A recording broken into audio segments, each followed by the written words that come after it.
Most archaeological discoveries rewrite history, but this one erased people. In 2019, a joint research team opened an underground chamber in the Syrian desert. By dawn, half the team had vanished, and the only survivor kept whispering the same words: "He's awake. He's awake." What they uncovered wasn't a ruin, it was a prison. And the thing trapped inside had been waiting for a very, very long time. In 2019, a joint American and British archaeological team explored remote desert ruins long buried beneath shifting Syrian sands. What began as a routine documentation mission changed the moment they uncovered a stairway descending into darkness. At the bottom lay a sealed chamber untouched for thousands of years.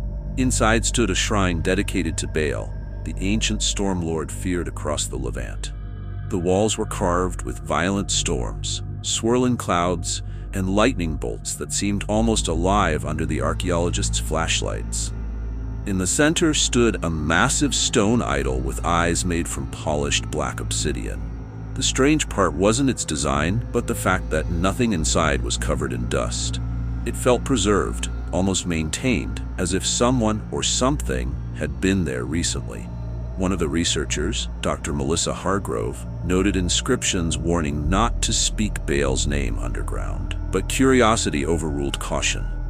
They documented everything, packed the idol for transport, and returned to their camp, unaware that removing it was the first of many terrible mistakes. That night, the desert was silent until just after midnight, when a sudden bolt of lightning cracked in the distance, even though the sky had been completely clear. Moments later, another strike landed, impossibly close, as if the storm were moving with intention.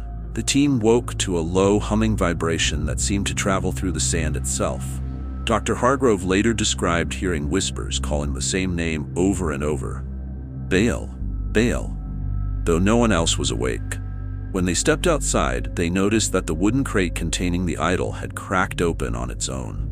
A cold wind circled the camp, carrying grains of sand in small spirals that followed the team members like living things. Even the electronics behaved strangely. Cameras flickered, GPS devices showed impossible coordinates, and above them, clouds gathered out of nowhere, forming a swirling black mass. The storm wasn't natural. It was arriving with purpose, as if drawn to whatever the team had disturbed. And in their tents, the archaeologists felt watched, even though no one else was awake. When they reviewed the camp footage from the early hours, the recordings revealed something none of them had witnessed with their own eyes. At exactly 2:14 a.m., the idol's obsidian eyes shimmered, catching light in a room completely dark. At 2:15, the ground around the idol began to shift as grains of sand slid inward in swirling patterns, almost as if the desert were being pulled toward it. Then the idol's carved mouth widened, not cracked, not broken. It physically moved. Behind it, the camera caught a tall, distorted silhouette rising, its body thin like stretched smoke, its edges shaking like heat above asphalt. When the figure leaned forward, the storm outside suddenly went dead silent. The footage flickered with static, and for a brief frame, a face seemed to appear within the shadow. Elongated, hollow, and watching. A moment later, the entire camera shut down. When the team checked the chamber the next morning, the temperature was abnormally cold, and the walls were damp as if it had rained underground. But the most disturbing detail? The idol sat several inches from where they had originally placed it. By the next night, the atmosphere around the camp had shifted from strange to terrifying. Daniel Morris, one of the archaeologists, stepped outside to call for help using the team's satellite radio. As he walked across the sand, lightning struck directly in front of him, but it didn't burn him. Instead, the ground collapsed beneath his feet. Witnesses reported seeing him sink straight down, dragged into the earth as if swallowed by liquid sand. His scream never came. Only his radio remained on the surface, crackling with a low, guttural voice repeating a single word: "Mine." Within the next hour, 2 more team members vanished. One disappeared behind a dune only seconds after being seen. The other was taken when a fierce gust of wind wrapped around him, lifting sand in a spiral before he was simply gone. No footprints, no signs of struggle, just sand swirling in perfect circles. It became clear the storm was hunting them. Whatever force had awakened beneath that shrine wasn't interested in being studied. It was reclaiming what the team had disturbed. Only one member of the team was found alive. Dr. Melissa Hargrove. A rescue unit discovered her wandering barefoot nearly 30 miles from the excavation site, dehydrated, sunburned, and muttering incoherently. She repeatedly whispered, "He's awake, he's awake, you shouldn't say his name." When questioned, she claimed the sand moved like water, and that something followed her during the night, never walking, only appearing when thunder rumbled overhead. She said the idol wasn't just a representation of Baal. It was an anchor, keeping him dormant.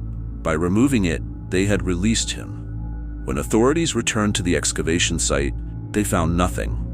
The underground chamber had collapsed entirely, as though the earth swallowed it. The idol was gone, and so were the bodies.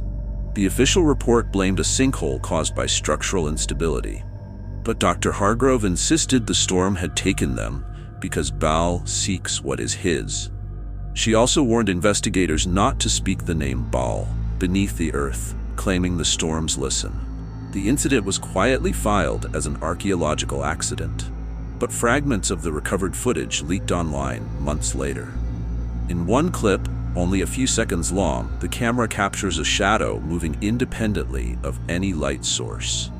Right before the screen cuts to black, a distorted voice whispers, "The storms follow those who speak." Since then, strange weather patterns have been reported across the region. Thunder without rain, lightning striking on clear nights, and sand spirals forming even when the wind is still. Ancient civilizations feared Baal not for the storms he controlled, but because the storms were merely warnings of his presence. What the archaeologists awakened was not a forgotten deity, but something older, something patient and hungry. And believers say that if you hear thunder with no clouds above, if the ground vibrates beneath your feet as though something is breathing, or if you hear a faint whisper of your name carried through the sand, it means the storm lord is moving again. And he is searching for the ones who dared speak his name. And with Daniel Morris finally piecing together the last fragments of the truth, tonight's chapter comes to a close. But mysteries like this never stay buried for long. Somewhere just beyond the calm, a new threat is already taking shape. One that will drag Daniel back into the darkness he thought he'd escaped. If you think this story is over, it's only changing form. Join me in the next video where the real unraveling begins.